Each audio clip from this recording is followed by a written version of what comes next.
The NFL playoffs are finally upon us, so let's create our ESPN playoff bracket. As we can see, here's the bracket. It kicks off on Saturday.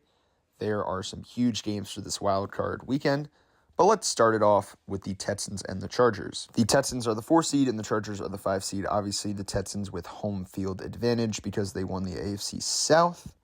This game has a very close spread, as we can see right here at +3. And the over-under is sitting at 42.5. I think this game is going to be very, very close.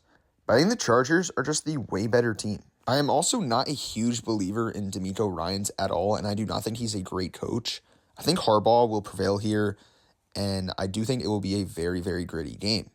On to the next game, though, is the Steelers versus the Ravens, and the odds are sitting at -9.5 for Baltimore, sitting at home, and the over-under is 43.5. I don't think this game will be that close at all. I think the Ravens win this game by at least a touchdown. I think the Ravens are the way better team.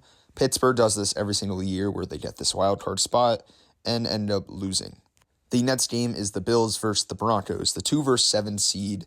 And we have seen this many times in the past. The 7 seed can almost never compete with the 2 seed.